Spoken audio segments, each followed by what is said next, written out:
Jeshi la polisi mkoani Arusha limesema kwa kipindi kuanzia Aprili 18, 2026 hadi hivi sasa watuhumiwa 176 wamehukumiwa vifungo mbalimbali kwa makosa ya ulawiti, ubakaji, wizi, dawa za kulevya, kujeruhi, uvunjaji, kupatikana na nyaraka za serikali na kujipatia fedha kwa njia ya udanganyifu baada ya kufikishwa mahakamani. Akitoa taarifa hiyo, kamanda wa polisi mkoani Arusha Justin Masejo amesema kati ya waliohukumiwa kwa makosa makubwa, mtuhumiwa mmoja alihukumiwa kunyongwa hadi kufa kwa kosa la mauaji, huku mtuhumiwa mmoja mwingine akihukumiwa kifungo cha maisha gerezani kwa kosa la kulawiti.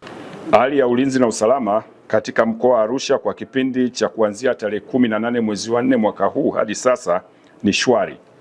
Tunaendelea na operation na doria katika maeneo yote ili kuhakikisha wananchi wanaendelea kuwa salama. Katika kipindi hicho tumefanikiwa kukamata watuhumiwa mbalimbali na kuwafikisha mahakamani, ambapo jumla ya watuhumiwa 176 walihukumiwa vifungo mbalimbali kwa makosa ya ulawiti, ubakaji, uwizi, dawa za kulevya, kujeruhi, kupatikana na nyaraka za serikali na kujipatia fedha kwa njia ya udanganyifu katika kipindi tajwa hapo juu.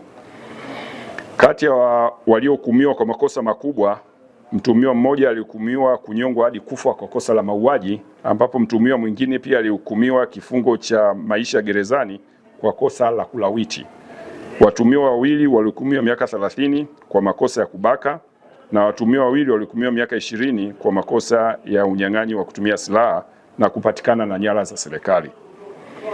Aidha, kupitia operesheni dhidi ya dawa za kulevya tulifanikiwa kukamata watuhumiwa 19 wakiwa na mirungi kilo 90 na watuhumiwa 12 wakiwa na bangi misokoto 177. Pia kwa kipindi hicho tulifanikiwa kukamata watuhumiwa 33 wakiwa na pombe ya moshi lita 434 na mitambo 9 ya kutengenezea pombe hiyo. Operesheni hizi zinaendelea kufanyika maeneo yote katika mkoa huu, na tunawataka baadhi ya watu wachache wanaojihusisha na vitendo vya kihalifu kuacha mara moja vitendo hivyo, kwani tutawakamata na kuchukua hatua za kisheria dhidi yao. Sambamba na hilo, tutaendelea kuchukua hatua kwa madereva wachache wanaoendesha vyombo vya moto kwa kutokufuata sheria za usalama barabarani, hususan mwendo kasi, ulevi na kupita magari mengine bila kuchukua tahadhari.